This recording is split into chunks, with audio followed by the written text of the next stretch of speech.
Bonjour à tous, nous vous accueillons aujourd'hui pour un nouveau webinaire. Donc, je vois qu'il y a du monde qui arrive. Là, à ce stade, vous êtes 146, mais vous êtes beaucoup plus d'inscrits. Donc, j'attends juste 5 secondes et puis je commence à la présentation de ce webinaire. En tout cas, vous êtes au bon endroit.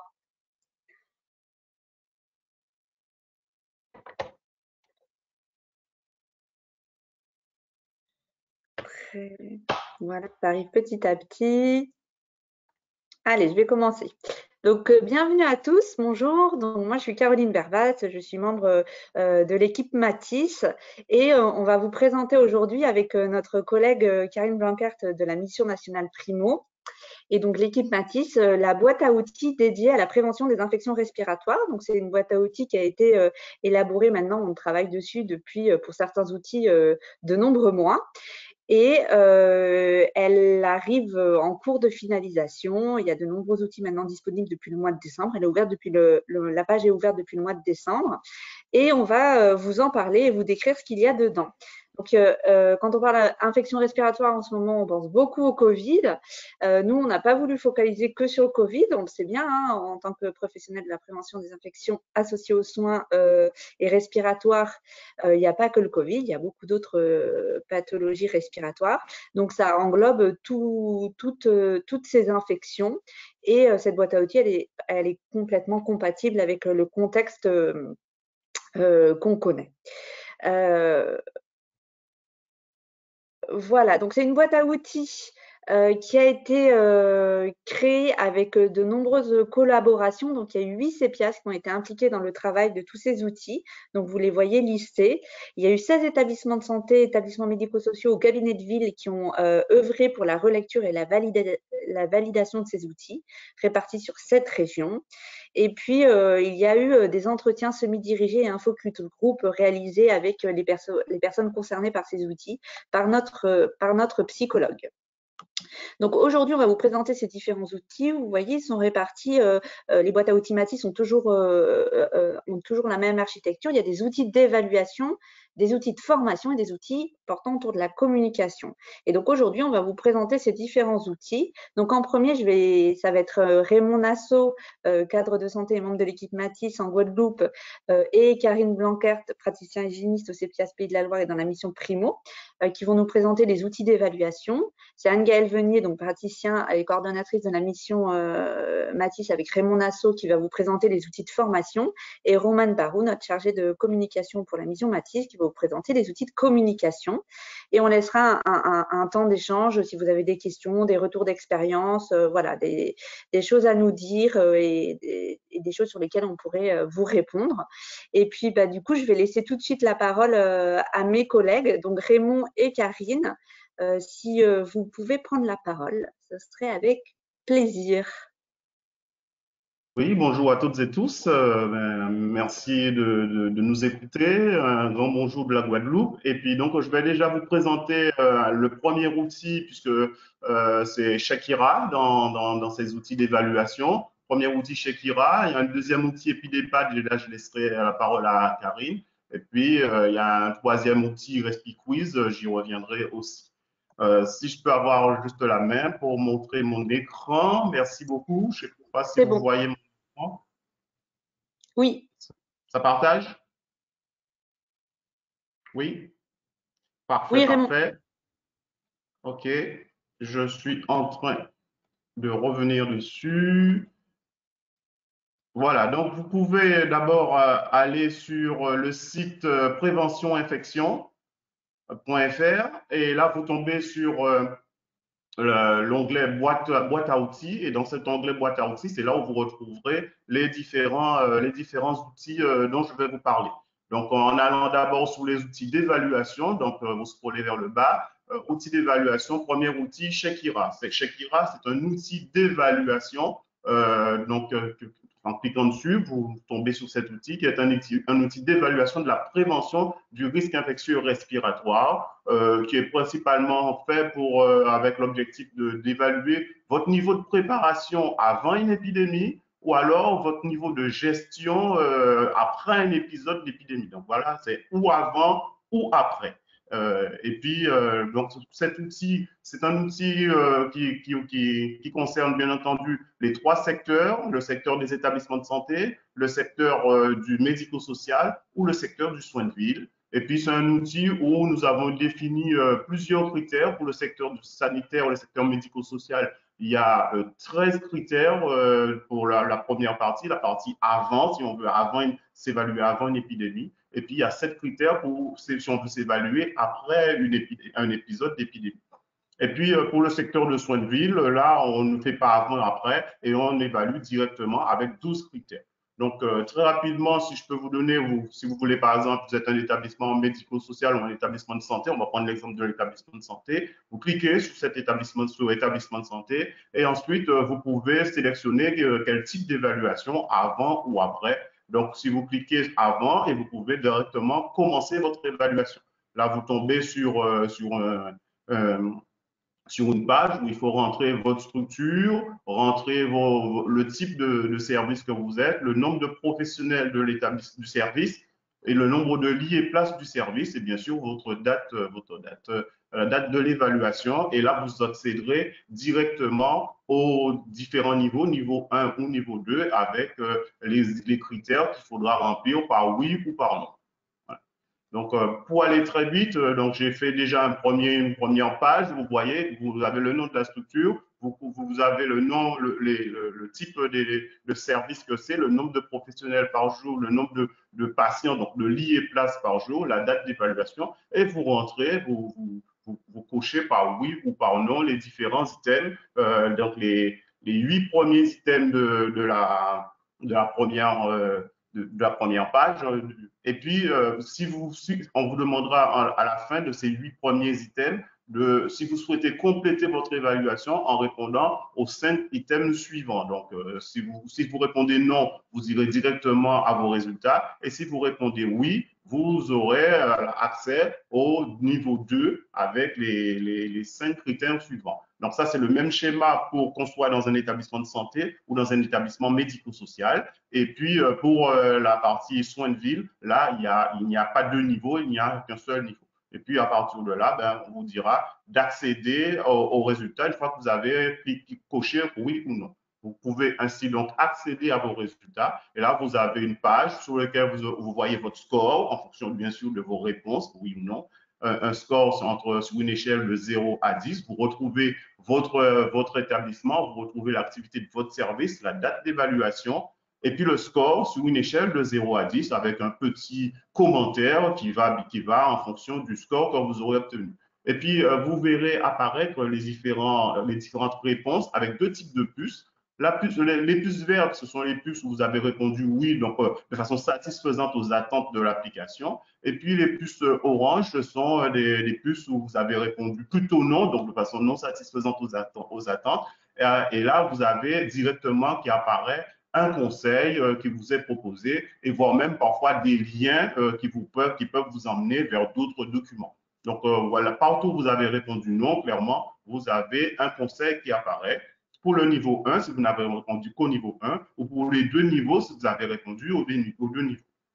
Et à partir de là, vous pouvez imprimer directement cette page avec l'ensemble de vos résultats. Donc, cette page qui apparaît, vous la voyez, donc avec tout l'ensemble de résultats et l'ensemble des conseils que vous obtenez. Et il vous suffit d'imprimer cette page. Puis, si vous ne voulez pas imprimer, si vous voulez communiquer directement avec les membres de votre équipe, ben, vous pouvez télécharger un poster en cliquant sur télécharger un poster. Et là, apparaîtra simplement une feuille avec un poster, avec votre établissement, le service, la date, le score, et puis 3 conseils maximum.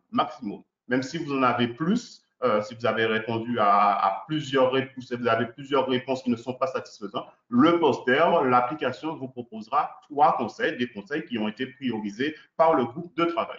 Donc voilà, je ne vais pas aller plus loin dans la présentation de cet outil. Donc vous pouvez y accéder directement et j'espère que nous avons aussi mis sur le site un tutoriel qui vous réexpliquera dans le détail cet outil.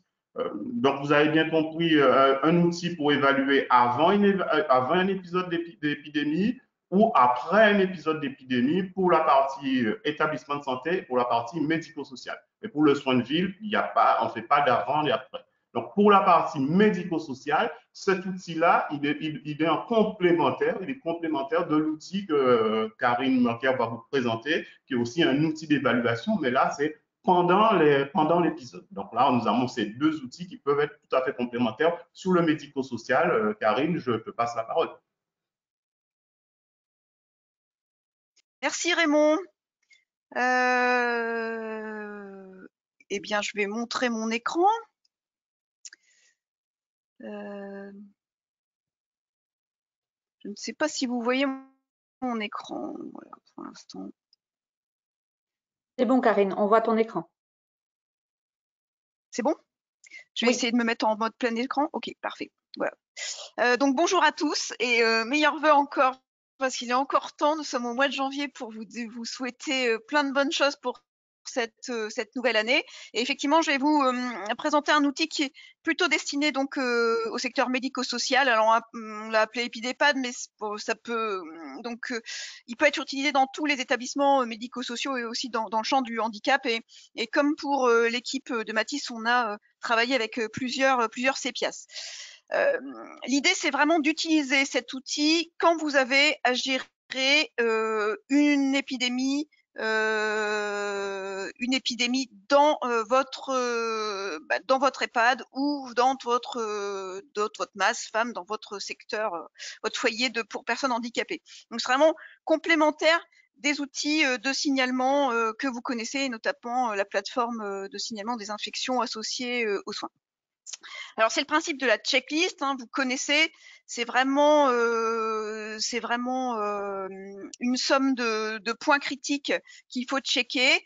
C'est vraiment pour vous aider à la gestion dans l'aigu. Et l'outil vous permet de vous amener les références. Alors ça soit des outils, soit des recommandations, soit les références réglementaires pour les items qui sont suggérés. Donc l'idée, c'est que vous l'utilisiez à plusieurs. Hein. L'idée, c'est vraiment que ce soit un outil qu'on utilise en pluridisciplinaire. Alors il y a une version papier, mais il y a aussi, donc l'idéal, ça serait de le saisir en ligne, parce que la saisie en ligne, je vais vous montrer, vous donne accès à l'ensemble des références qu'on met à votre disposition. Donc on l'utilise lors de la survenue de plusieurs cas d'agents infectieux transmissibles, et le temps nécessaire pour y répondre, c'est environ 20 minutes. C'est disponible sur notre site de la mission Primo. Pour y accéder, soit vous pouvez y accéder via les liens et actualités. Le mieux, c'est de directement passer par l'onglet prévention des infections associées aux soins, parce que vous aurez la version papier et après le lien pour aller vers la saisie en ligne. Ça nécessite pour la saisie en ligne de créer un compte. Alors, si vous avez déjà un compte pour la surveillance de la consommation des produits hydroalcooliques, vous pouvez réutiliser le même compte. Sinon, effectivement, il faut créer un compte avec un email et un mot de passe. Une fois que vous êtes sur la page de la checklist, l'ensemble des structures médico-sociales ont été incrémentées via leur finesse géographique. Donc, il vous suffit de choisir votre région, votre établissement, et après d'identifier dans la liste qui vous est proposée dans le module déroulant votre établissement. Si jamais votre établissement n'est pas disponible, vous pouvez nous écrire via le mail de la mission Primo. On rajoutera votre établissement. Donc, en gros, c'est un outil avec un module commun qui concerne toutes les épidémies, et il y a des modules annexes spécifiques de l'infection respiratoire aiguë, et ensuite soit de la grippe, soit de la Covid. On travaillera par la suite avec les CEPIAS participants un module pour les gastro-entérites aiguës, mais pour l'instant c'est vraiment centré sur toute épidémie et puis l'infection respiratoire aiguë.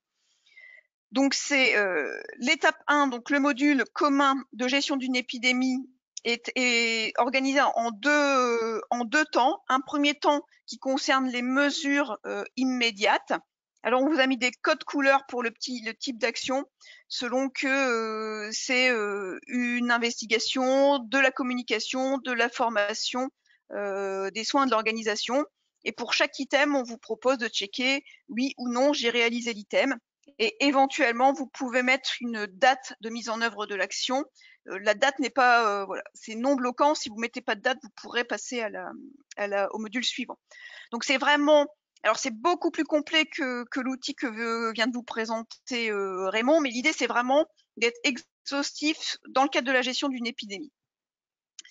On est vraiment donc pour chaque item, on a mis les références sous forme de en savoir plus. Donc quand vous remplissez votre checklist, vous pouvez cliquer sur les items pour avoir accès au lien ou à la référence réglementaire ou à l'outil qui vous aide à la mise en œuvre. En gros, sur l'étape 1 de gestion d'une épidémie, les mesures immédiates, c'est à peu près 20 propositions d'action immédiate en cas d'épidémie. Sur la partie 2 du module gestion d'une épidémie, un certain nombre de mesures qu'on a considéré être à mettre en place dans un second temps. Et là, c'est 8 propositions d'actions différentes. Voilà, donc assez exhaustive, hein, bien sûr, comme je vous l'ai dit. Une fois que vous avez, excusez-moi, j'ai un petit problème avec mon écran. Une fois que vous avez fait cette première partie donc de module de gestion d'épidémie, on vous propose de nous répondre s'il s'agit d'une infection respiratoire aiguë ou pas. Si c'est une épidémie, par exemple, de gale, vous vous arrêtez là. Si on part sur du respiratoire, vous allez cocher oui et vous accédez à la suite de la checklist. Pour les infections respiratoires aiguës, on vous propose pareil 9 items spécifiques qui vont plutôt concerner les précautions complémentaires, la mise en place de précautions complémentaires spécifiques et la démarche diagnostique des infections respiratoires aiguës. Donc je vous irai voir la checklist, hein, je détaille pas les items. Une fois passé cette étape d'infection respiratoire aiguë, on va vous poser la question de savoir si vous pensez que c'est de la grippe ou de la Covid. Alors là, c'est l'un ou l'autre. Vous ne pourrez pas sélectionner les deux. Donc, on pourra en rediscuter, mais globalement, on a fait le choix de partir soit vers l'un, soit vers l'autre. Pour la Covid, c'est des items qui sont liés notamment au dépistage et aux spécificités de la mise en place de l'isolement, que ce soit pour les résidents ou les professionnels, pareil avec les références ou la réglementation qui concerne les établissements médico-sociaux. Si c'est de la grippe, c'est 5 items, notamment qui concernent la recherche étiologique, la disponibilité de tests de diagnostic rapide et les références ou les aspects réglementaires de diagnostic de la grippe. Une fois que vous êtes passé par ces différentes étapes, vous pourrez télécharger vos réponses, hein, un peu comme l'a présenté Raymond pour les outils Matisse. Donc, ça vous donnera une version papier, donc en vert quand vous avez répondu oui, en rouge quand c'est non. Là, par exemple, on n'a pas saisi les dates, mais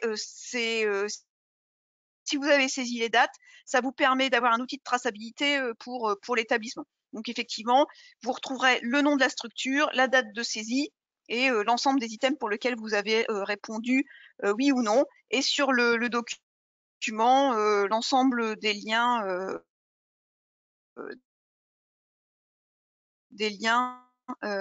pour les références et les outils. Voilà, donc l'idée de cet outil, c'est vraiment de vous aider à gérer la crise. C'est au moment où survient l'épidémie qu'il faut l'utiliser. Notre objectif, c'est de le mettre à jour régulièrement en fonction de l'évolution des référentiels. Et puis, dans un second temps, de vous proposer un module pour les gastro-entérites. Voilà. L'idée, c'est vraiment de gérer votre plan d'action. Et puis, nous, derrière, d'utiliser les saisies que vous avez fait pour permettre des bilans régionaux pour les CEPIAS et éventuellement, en fonction des points critiques, de pouvoir vous proposer des actions spécifiques en fonction des points critiques qui seraient les plus difficiles à mettre en œuvre. Voilà, donc n'hésitez pas. Il est disponible sur le site de la mission Primo et vous pouvez les relayer aussi sur le site de la mission Matisse. Et si vous avez un souci, vous pouvez toujours nous écrire sur la boîte Primo, bp-primo@chu-de-nantes.fr pour la mise en œuvre de cette checklist. Voilà, je vous remercie de votre attention et je peux répondre à vos questions. Voilà, voilà. Merci Karine. On va repasser la main à Raymond. On fera les questions à la fin. Oui, vas-y Raymond, à toi. Va. Pas de souci. À toi, Raymond. On ne t'entend pas, Raymond. Ben, je vais remettre, oui, absolument. Donc, je disais que vous avez bien compris que ces deux outils sont tout à fait complémentaires pour l'évaluation des infections respiratoires dans le monde du médico-social. Ce sont des outils qui sont tout à fait adaptés à ces structures et donc aussi pour la partie mathiste, d'autres outils qui parlent des établissements de santé et du secteur de ville plus largement. Donc là, je vais vous présenter un autre type d'outil que nous avons fait au niveau de Mathis. C'est un outil qui va s'adresser là plus précisément aux professionnels de terrain. Sachant que l'outil Shekira que je vous ai présenté, il était plutôt dirigé vers les managers, les responsables, les équipes d'hygiène et puis bien sûr les professionnels du secteur libéral. Pour le Respi Quiz que je vais vous présenter, c'est un outil qui est plutôt vraiment à destination des professionnels de terrain pour qu'ils s'évaluent, pour qu'ils s'auto-évaluent. Je ne sais pas si vous voyez mon écran ou si j'ai la main. Caroline, j'ai la main? Je sais pas. Tu as la main, Raymond. Partage ton écran. J'ai la main. Donc, oui.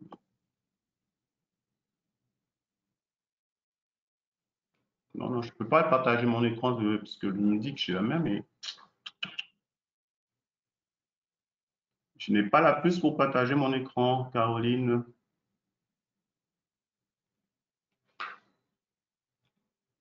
Vous voyez toujours pas mon écran.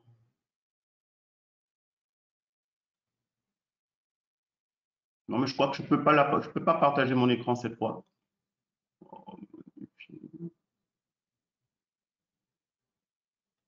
Peux-tu me redonner la main ou pas? Caroline? Raymond, tu as la main en Oui. fait. Tu es présentateur. Il faut juste que maintenant que tu cliques pour partager ton écran. Alors, je suis en train de chercher le bouton pour partager mon écran cette fois, mais parce que je ne vois pas apparaître ce petit bouton. Normalement, il est à côté de la webcam et du micro. Ah oui. C'est bien là que je le cherche. Je ne l'ai pas. Ouais, j'ai bien le micro, la webcam, Alors, mais je n'ai pas ce petit bouton pour alors partager je refais la manipulation. Attends. Ouais, on va faire la manip, s'il te plaît.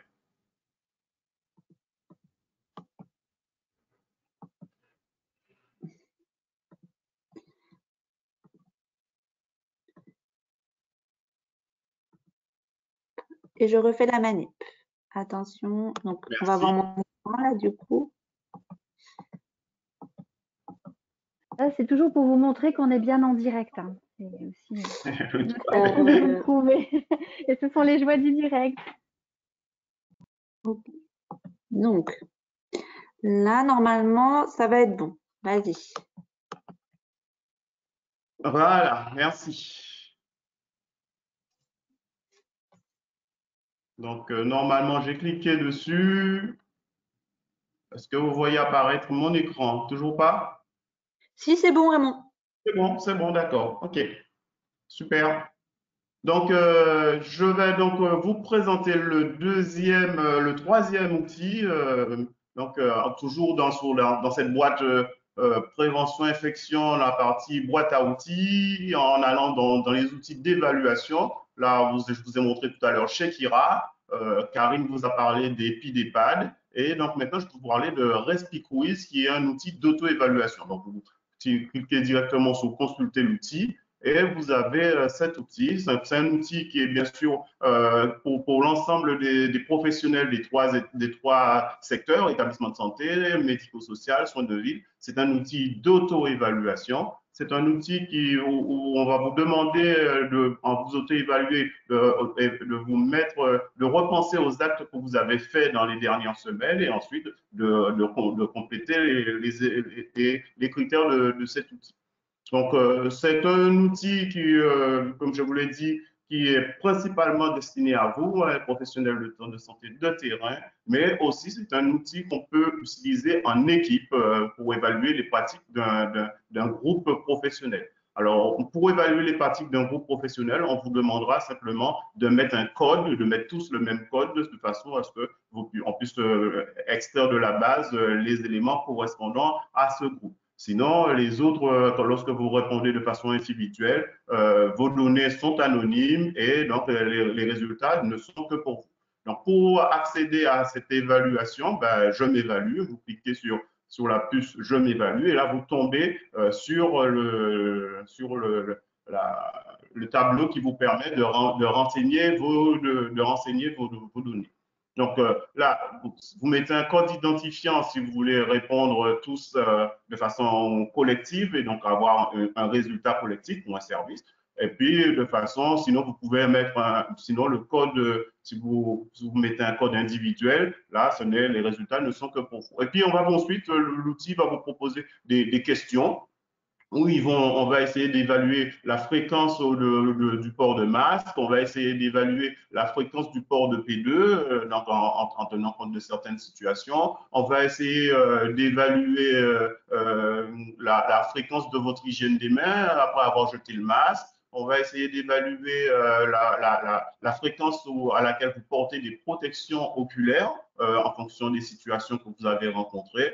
Et puis, il y a aussi une question qui va aussi essayer d'évaluer avec vous les freins au port de masque que vous pouvez rencontrer. Donc là, il y a plusieurs items à renseigner. Et puis, il y a une dernière question qui va essayer d'évaluer qu'est-ce qui pourrait vous aider à améliorer vos pratiques vis-à-vis de ce port de masque.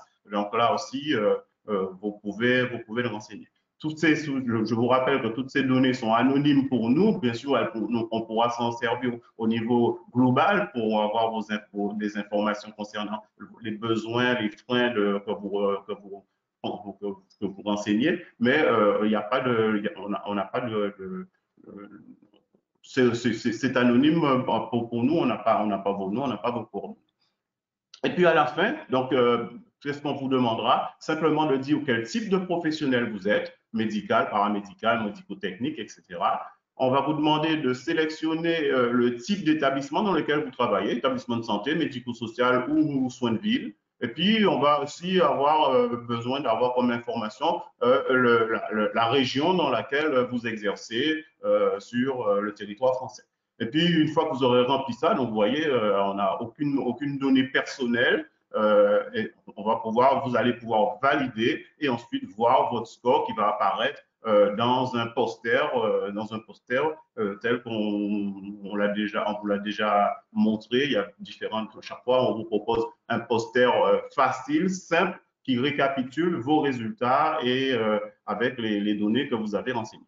Voilà cet outil RespiQuiz que vous pouvez faire de façon autonome, vous auto-évaluer de façon individuelle et on espère que cet outil-là va vous permettre aussi, va vous donner des éléments pour pouvoir améliorer ces pratiques de prévention des infections respiratoires, vos pratiques de prévention des infections respiratoires dans un outil simple et rapide.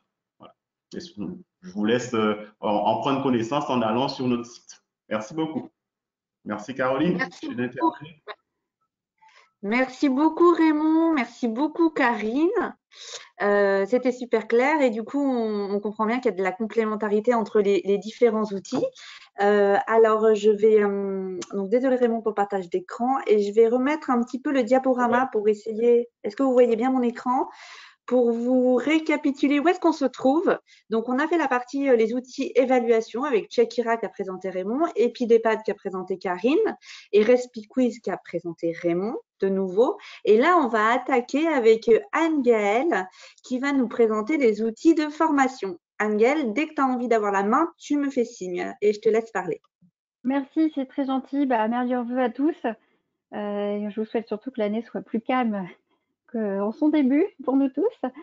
Effectivement, la formation avec deux éléments, la vidéo interactive qui est pour les professionnels de santé, plutôt de ville, les patients, les usagers, et la e-formation Moodle qui est un e-learning parce que, comme vous l'a dit Caroline, on a fait des entretiens avec le public cible, les professionnels de santé, et il s'est avéré qu'il y avait un gros besoin de mise à plat.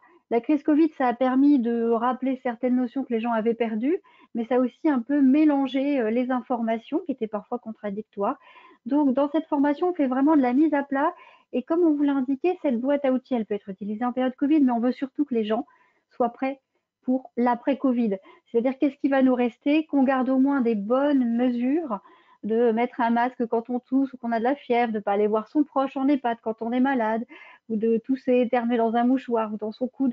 Des choses, on va dire simples, mais qui marchent très bien, nous on le sait parfaitement les hygiénistes.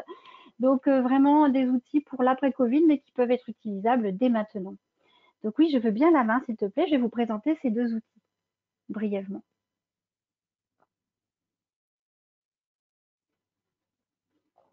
Parfait. Je montre mon écran. Donc là, vous devez voir la page de la boîte à outils prévention des infections respiratoires. Donc je descends. Pour rappel, vous avez, je ne sais pas si vous voyez ma souris, mais en bas à gauche, vous avez diaporama de présentation de la boîte. C'est un diaporama très détaillé de présentation de cette boîte à outils. Donc, si vous en avez besoin, déjà pour réviser ce qu'il y a à l'intérieur des outils, ou même si vous avez mis ces pièces, si vous souhaitez présenter la boîte, vous avez un diaporama disponible. Et donc, on descend la page de la boîte à outils et on tombe sur les outils de formation. Du coup, je vais commencer par le premier que nous rencontrons, c'est le e-learning prévention des infections respiratoires. Pour ceux qui ont fait déjà le e-learning périlfécal, c'est exactement fait sur le même modèle. Vous avez d'abord, vous avez 4 modules. Un premier, c'est que sont les infections respiratoires, pour vraiment bien expliquer ce que c'est, quelles pathologies ça regroupe, les incubations, les contaminations, etc. Le deuxième module, c'est comment se protéger et comment protéger les autres en contexte de soins. Le troisième module, c'est sommes-nous tous concernés? La réponse, ça va être oui, vous vous en doutez, mais on va essayer de faire toucher du doigt ça à tout le monde parce que certains peuvent se sentir un peu moins concernés que d'autres. Le quatrième module, prévenir les infections respiratoires, c'est coût efficace avec des argumentaires médico-économiques pour vous aider aussi à appuyer des demandes auprès de vos directions, par exemple. Et donc, chaque module est constitué d'un élément cognitif, donc c'est sous forme d'un diaporama. Donc, vous pouvez également le télécharger si vous voulez l'utiliser. Une vidéo synthétique qui résume les points clés et un quiz. Un quiz en 5 questions qui est noté sur 5 points. Si on arrive à avoir 4 ou plus sur ce quiz, on peut passer au module suivant. Il faut avoir au moins eu ça pour passer au module d'après. Et au total, sur les 4 modules, on obtient une note sur 20. Et si on a 18 ou plus, on obtient un diplôme nominatif. Je vous montre à quoi ça ressemble. On clique sur la plateforme Moodle. Alors le principe, c'est une plateforme Moodle, un espace numérique de travail. Pour y accéder, il faut d'abord se créer des identifiants sur cette plateforme et ensuite vous vous inscrivez au cours. Pour l'instant, sur cette plateforme, vous voyez, on a le e-learning périlfécal, le jeu sérieux e-control sur les précautions standards et le e-learning infection respiratoire. Donc, on clique dessus. Donc, il y a des explications pour les étudiants. Et donc, je vais vous montrer la première section qui est en ligne et la deuxième section sera bientôt en ligne, probablement fin du mois, début février. Vous avez donc le fameux support de cours à lire et du PowerPoint que vous pouvez télécharger. Toujours accompagné de ces références bibliographiques. Comme ça, vous retrouvez des articles, des recommandations, enfin tout ce qui a pu servir à la fabrication de ce module est dans ce document zippé. Une petite vidéo de synthèse assez rapide qui permet comme ça à l'apprenant de se remémorer les points clés du module. Et le quiz. Vous voyez, très simple et à la fin, l'étudiant pourra récupérer son diplôme. Ça, c'était pour le e-learning. Donc les gens peuvent soit s'inscrire et jouer tout seuls, soit vous pouvez les faire jouer en groupe. On pourra en discuter si vous avez des questions là-dessus.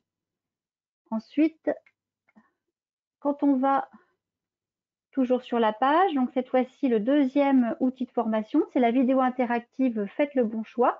Donc là, clairement, c'est adressé libéral ou professionnels qui font des consultations dans des salles de consultation.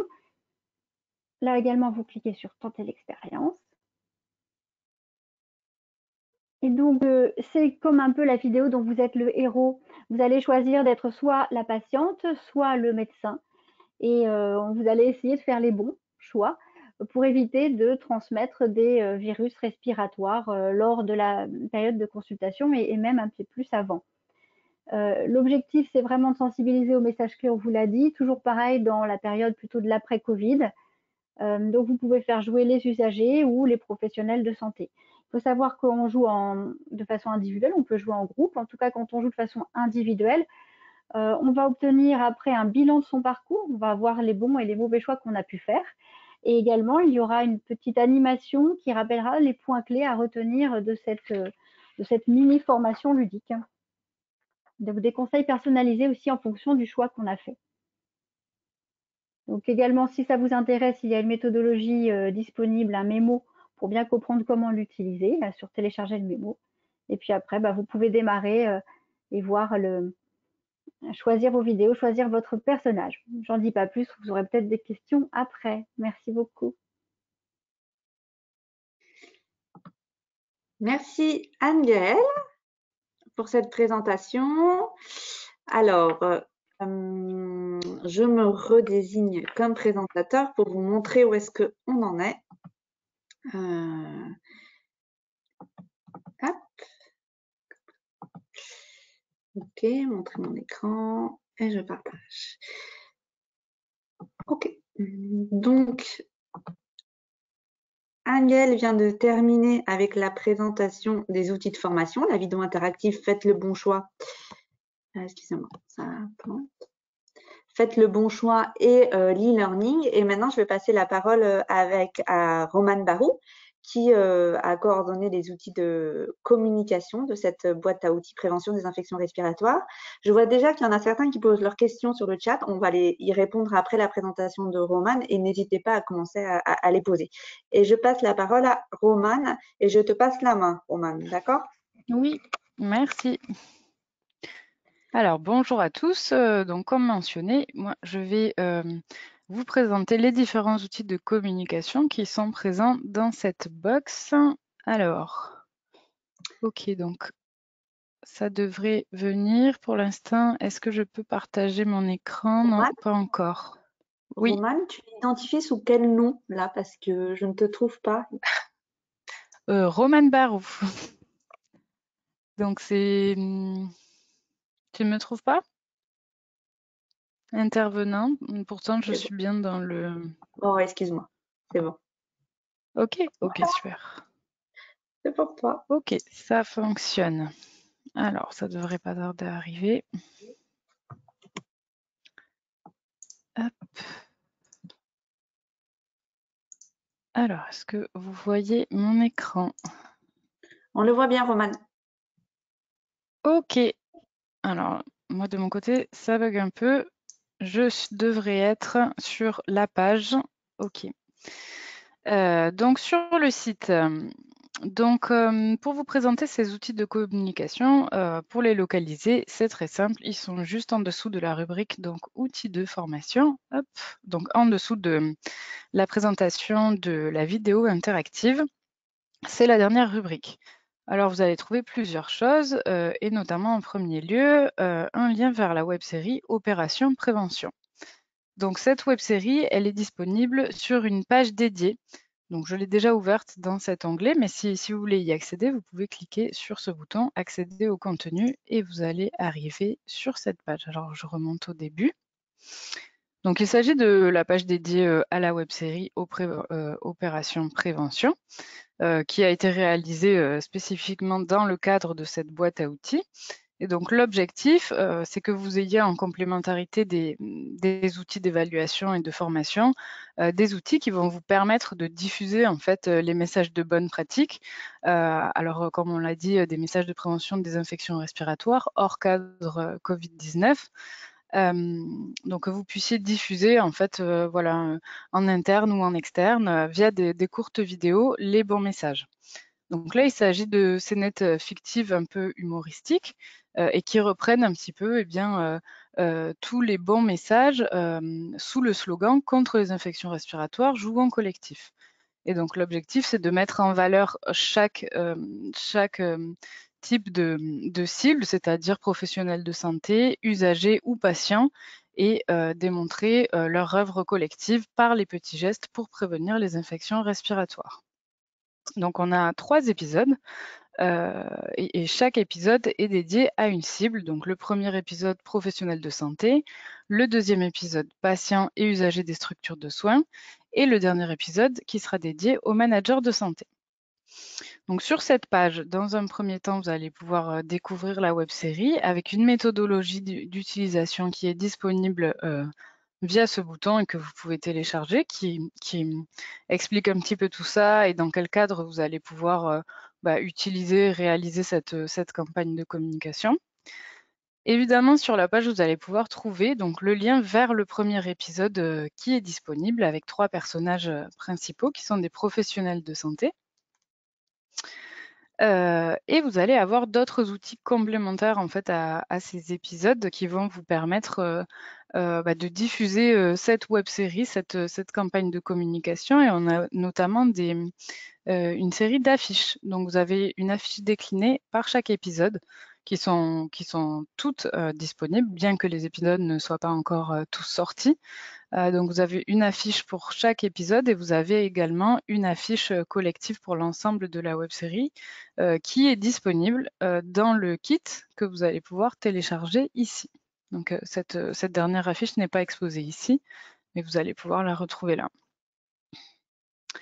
Ensuite, vous avez d'autres outils qui sont plus dédiés à la diffusion web, et notamment par exemple sur des sites web ou sur des réseaux sociaux, ou même via des campagnes d'emailing, si vous voulez diffuser les bonnes informations de manière un petit peu plus ludique.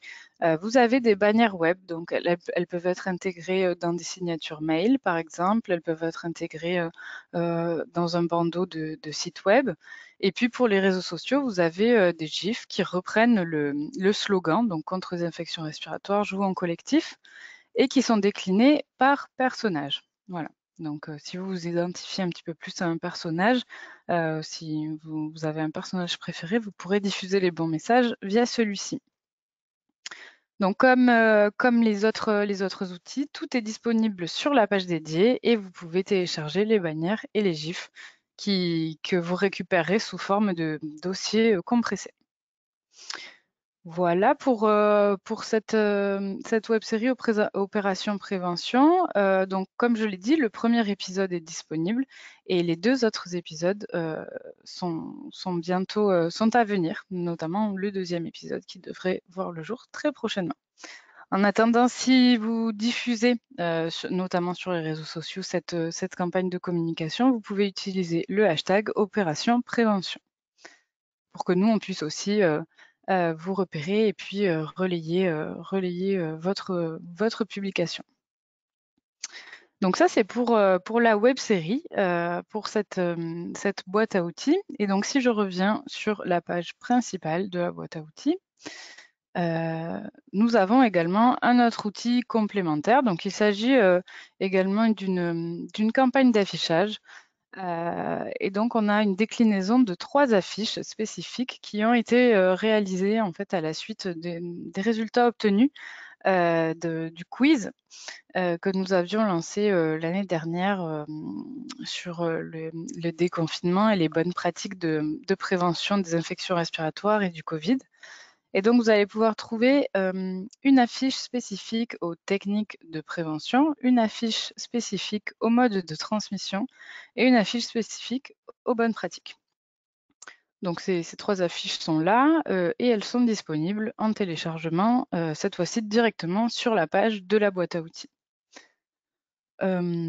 Voilà pour ces outils de communication. Donc, vous pouvez les utiliser en complément ou indépendamment des autres outils. Mais évidemment, l'intérêt, c'est voilà, de jouer sur plusieurs tableaux et de s'évaluer, de former et puis de diffuser les bons messages grâce aux outils de communication.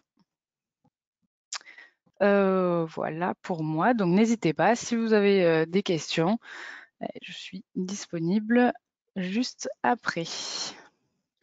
Merci Romane.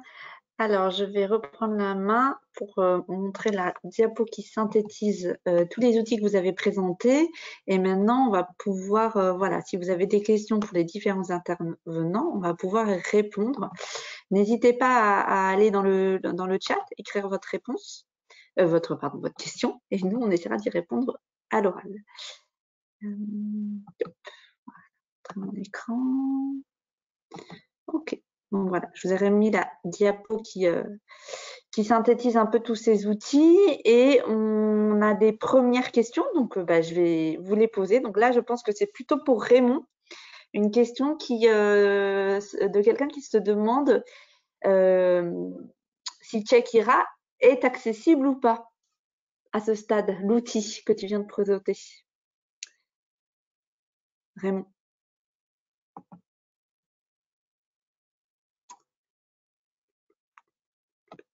On t'entend pas, Raymond. Pardon, excusez-moi, toujours ce problème de micro. Il sera accessible à l'endroit où je vous ai montré. Dès demain, vous pourrez l'avoir à disposition. Donc, effectivement, madame, vous avez raison, il n'est pas disponible aujourd'hui, mais il sera disponible demain. Voilà. Il vient d'être finalisé. Alors, quelqu'un qui dit bonjour à Karine et à Raymond. Concernant l'outil RespiQuiz, il pourrait être intéressant de prévoir une comparaison possible par catégorie de professionnels. Est-ce que ces informations seront disponibles pour les professionnels qui se prêtent au quiz? Je vais laisser Anne-Gaëlle répondre peut-être là-dessus, sur cette partie-là. Oui, en fait, vous avez le professionnel va renseigner ce qu'il fait, en fait, son métier. Donc, on pourra avoir des comparaisons, alors par grande catégorie, mais on pourra l'avoir, oui, tout à fait. Merci Anne-Gaëlle. Alors, je remonte un peu mes questions.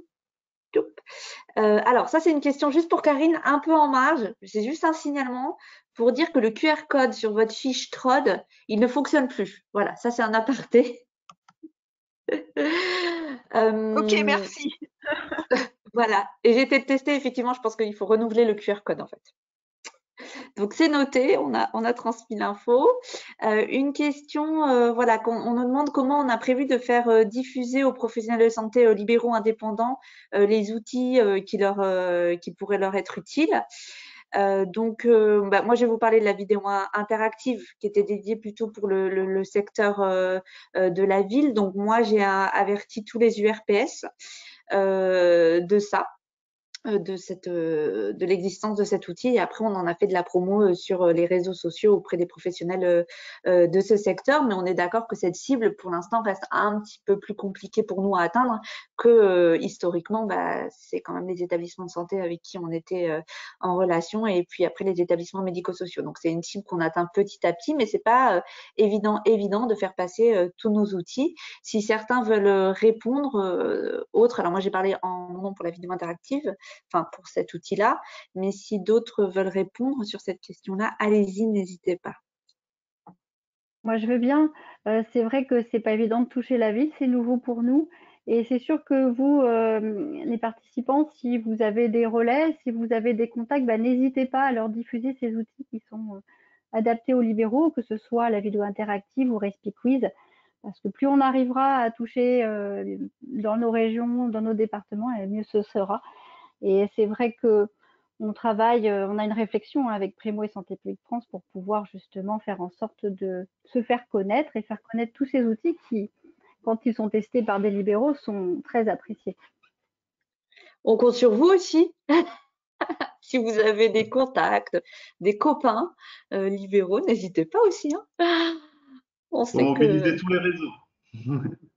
On sait que les relations privilégiées, ça permet de diffuser certaines choses. On a une autre question, donc ça c'est plutôt pour Karine. Donc Karine, merci pour ce beau travail. Et pourra-t-on avoir un accès libre sans compte à l'outil pour les formations? Alors les CEPIAS, oui, ils ont accès à un EHPAD fictif pour les formations. D'accord, parce que là c'est pas un faut s'adresser. Pose la question, c'est une OH. Ok, après, écoute, il n'y a pas de souci, mais il faut qu'ils nous contactent. On leur donnera des codes. Donc c'est Nice, si je ne me trompe pas, qui demande. Alors, une question plutôt pour Anne-Gaëlle qui concerne le e-learning. Comment réaliser le e-learning en groupe sans être obligé de créer un compte individuel? Je pense que tu as la réponse. Oui, en fait, c'est le formateur qui se crée un compte. Et vous faites, par exemple, si vous êtes en groupe, eh bien, vous faites ça dans une salle. Et c'est vous qui ouvrez votre compte et vous projetez le e-learning. et puis vous pouvez le faire avec eux. Après, si vous voulez pas vous connecter parce que vous n'avez pas de connexion Internet, etc., vous créez toujours pareil votre compte à vous et vous téléchargez tout le contenu. Et puis après, vous l'utilisez comme vous voulez pour votre formation de groupe, puisque vous pouvez télécharger le diaporama, la vidéo, le quiz. Donc, j'ai envie de dire, c'est à la carte. J'ai fait exprès pour que vous puissiez faire comme vous, ça vous va bien. Et même s'il y a des diapos qui vous vont pas, ben, vous pouvez les enlever si vous voulez. Vous êtes libre. Vous pouvez les adapter au plus près de vos besoins. Exactement, à votre contexte. Rajouter des choses ou en enlever. Merci Anne-Gaëlle. Alors, il y a une question de Monsieur Courbet, mais je pense qu'il faut préciser quel outil c'est parce que je ne sais pas, aurons-nous les réponses de notre établissement? Je ne sais pas de quel outil vous évoquez, donc si vous pouvez juste écrire quel outil pour qu'on puisse vous répondre. Et je passe à la question suivante en attendant, et ça concerne toujours le e-learning, donc pour Anne-Gaëlle, d'ailleurs, c'est noté, pour Anne-Gaëlle, 2 points. Quand est-ce que le e-learning sera complet? Donc, c'est le praticien hygiéniste du centre hospitalier de Nice qui comptait le donner à faire aux étudiants du DU. Coucou, bah merci, c'est gentil pour la question. C'est Yasmine. En fait, on est en mode MOOC, c'est-à-dire que les modules sortent environ tous les mois. Donc, le MOOC 1 est prêt, le MOOC 2 devrait sortir le deuxième module fin janvier, début février. Et on pourrait imaginer que ça soit à peu près fin février, début mars pour le troisième. Et ensuite, fin mars, début avril. Donc, j'ai envie de dire qu'au plus tard, avril, tout sera disponible. Si tu veux faire jouer tes étudiants. Super, j'espère que ça ira, Yasmina. Alors, Madame Rouet aussi qui nous pose une question, mais peut-être que vous saurez y répondre, mais peut-être qu'il faut la préciser. Va-t-il avoir une affiche avec QR code pour répondre au questionnaire? C'est peut-être pour RespiQuiz, ça, pour s'auto-évaluer. Est-ce qu'on peut directement accéder je pense, à RespiQuiz via un QR code? Si Madame Rouet peut préciser si c'est bien RespiQuiz. Pour l'instant, on l'a pas fait, mais ça, en soi, c'est possible. Hein. Oui, je pense que c'est pas très compliqué et c'est tout à fait possible. Donc, s'il y a ce genre de demande, si c'est pour RespiQuiz, ça pourrait être possible. Il faut savoir que vous pouvez vous-même vous créer votre propre QR code. C'est-à-dire qu'il y a pas mal de logiciels qui permettent de se créer un QR code. Vous tapez QR code gratuit dans Google et en fait, vous désignez l'URL sur lequel vous voulez renvoyer le QR code et vous pouvez vous le créer vous-même. Donc, si jamais votre besoin est rapide, vous pouvez le faire dès cet après-midi. Voilà. Après, c'est possible aussi de créer des supports de communication avec un QR code de Matisse. Hein, mais c'est vrai que ça ne viendra pas dès demain. Hein, si vous en avez besoin rapidement, ce sera un peu plus sur le long terme, le moyen terme. Allez. Il y a Sandrine Canoë qui a rejoint le CPIAS Occitanie récemment. Bienvenue Sandrine, puisque du coup, moi, je ne t'ai pas eu depuis. Et tu nous donnes des pistes pour contacter les libéraux, je pense, les contacts avec les CPTS et les IDE Azalée. Alors moi, je ne sais pas ce que c'est les IDE Azalée. Mais du coup, peut-être qu'on pourra échanger ensemble sur ça, Sandrine. Parce que oui, on a besoin, hein, si vous avez des pistes, des idées pour toucher un maximum de le secteur libéral, n'hésitez pas. Je poursuis. Les e-learning sont-ils gratuits? Tout est gratuit. Tout ce qu'on vous propose, c'est gratuit. On est une mission d'intérêt public, donc tout est gratuit. Et le restera. Voilà. Peut-on récupérer les données de RespiQuiz sur un établissement en particulier? Donc, je pense qu'on a déjà un peu répondu à cette question, mais allons-y. Oui, en fait, on peut. Il faut savoir que pour l'instant, RespiQuiz, c'est une application qui ne sera pas pérenne. On veut faire une application beaucoup plus pointue qui vous permettra d'être autonome dans la gestion de vos données et de récupération de vos données. Pour l'instant, c'est possible. Il faut nous contacter. Vous verrez, en fait, dans la méthodologie, on vous explique qu'il faut nous contacter à une certaine adresse pour qu'on échange avec vous et on définira un code que mettront les participants dans le quiz. Raymond vous l'a montré tout à l'heure. C'est vraiment au tout début, il y a un code identifiant, on le définit avec vous. Et puis, il le note. Et comme ça, nous, dans la base de données nationale, on les repère et on peut extraire les données et vous faire un rapport avec vos données et vous les envoyer. Pour l'instant, c'est un peu manuel.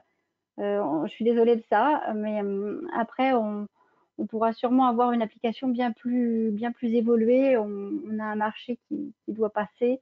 Et donc, on aura un prestataire qui nous fera une belle application où vous serez totalement autonome. Donc là, pour l'instant, c'est un petit peu en mode à l'ancienne, avec nous, on échange et puis on vous sort vos données.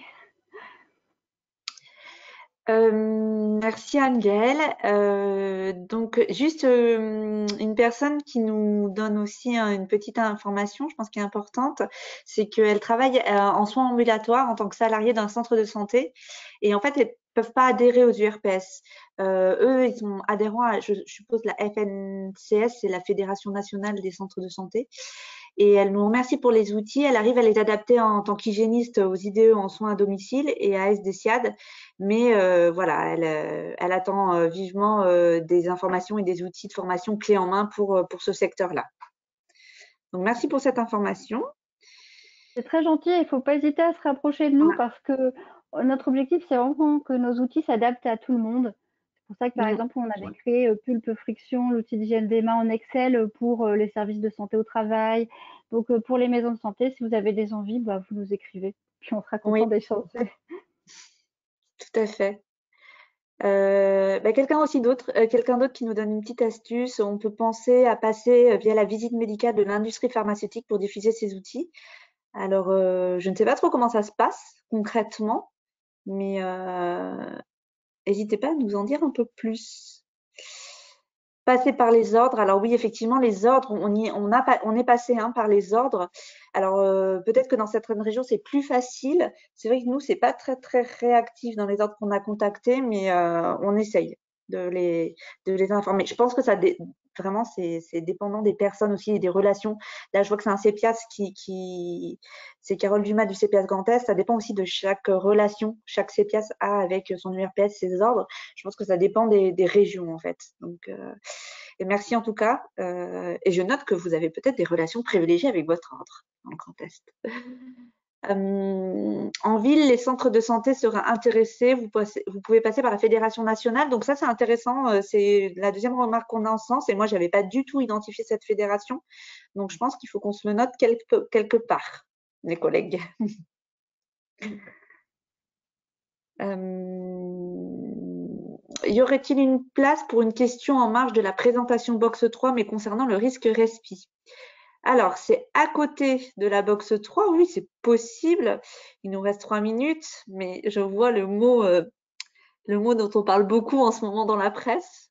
Masque FFP. Existe-t-il différentes tailles SML accessibles au marché français? Si oui, des coordonnées, merci. Alors, moi, personnellement, je n'ai pas la réponse. Par contre, parmi tous ceux qui nous écoutent, si certains ont des réponses, est-ce que c'est possible de nous le mettre dans le chat, là, avant que ça se coupe ou de nous envoyer un mail pour qu'on puisse répondre au monsieur? Ou peut-être mes collègues, vous avez des idées? Non, plus. Non, on prend Il y a les réponses. plusieurs formes. Il me semble que cette question a déjà été posée et qu'effectivement, il y avait plusieurs tailles pour certains modèles. Mais comme je ne peux pas être sûre de ma réponse, je préfère vous répondre en marge de ce webinaire, monsieur Cazette. Je vous enverrai un mail, je vais essayer de me renseigner. Et puis, bien sûr, si certains ont la réponse directe, n'hésitez pas. Oui, ça avait probablement été abordé dans le forum. Ouais, oui, il me semble que ça a été abordé dans le forum. Donc, est-ce que M. Courbet a précisé sa question? Monsieur Courbet, il m'a dit merci, réponse apportée.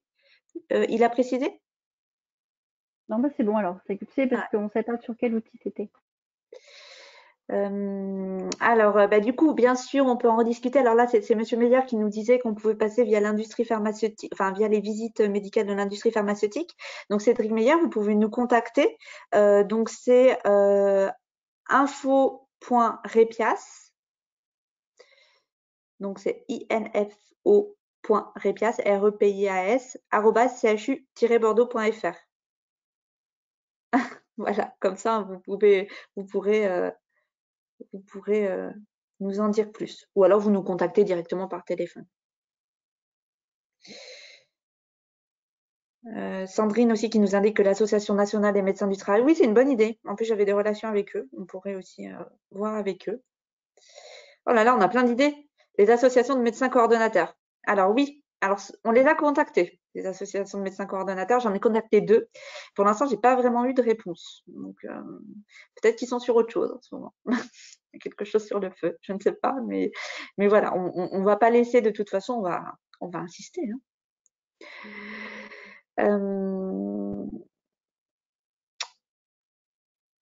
merci Sandrine. Il existe un guide DGOS là, pour les FFP2 avec les différentes tailles qui vient de sortir avec des tailles enfants et adultes et des formes plus adaptées. Donc, je vais chercher ce guide DGOS pour répondre à Monsieur Cazette. Hélène Aurignac aussi qui nous dit qu'il y a plusieurs tailles en fonction des fournisseurs, standard et petites. Il existe des masques FFP2 de grande taille chez CGTex. Bah, c'est bien ça. Taille standard et grande taille aussi. Un fabricant français, Prism. Ben, vous voyez, Monsieur Cazette, finalement, c'était très bien de la poser. Et c'est l'objet. On est sur la prévention des infections respiratoires. Bon, on arrive à 15h et en plus, je crois qu'on a fait à peu près le tour. Donc, d'une part, je voulais vous remercier d'avoir été présent ici. C'est toujours un plaisir pour nous d'échanger, surtout sur ce temps d'échange à la fin et de voir vos questions. Je remercie beaucoup Angel, Raymond, Karine de Primo, Romane d'avoir présenté. Et je remercie aussi beaucoup tous ceux qui ont participé à l'élaboration de ces outils, les CEPIAS, les établissements, les structures. Voilà, sans eux, on n'aurait pas cette ouverture sur tout ce qui se passe vraiment sur le terrain. Donc, un grand merci. Et je ne l'avais pas fait, je manque à tous mes devoirs, mais je vous souhaite mes meilleurs vœux pour l'année 2022. Et j'espère de tout cœur qu'elle sera, les prochains mois seront peut-être un peu plus sereins que le mois de janvier 2022. En tout cas, je vous souhaite une très bonne journée à tous et vous aurez la vidéo directement demain par mail et elle sera aussi sur la chaîne YouTube du REPIAS la semaine prochaine. Et n'hésitez pas à revenir vers nous, voilà. Et moi, je vais revenir vers certains d'entre vous. Au revoir, bonne journée. Merci. Au revoir. Merci à tous. Merci. Au revoir. Au revoir. Au revoir.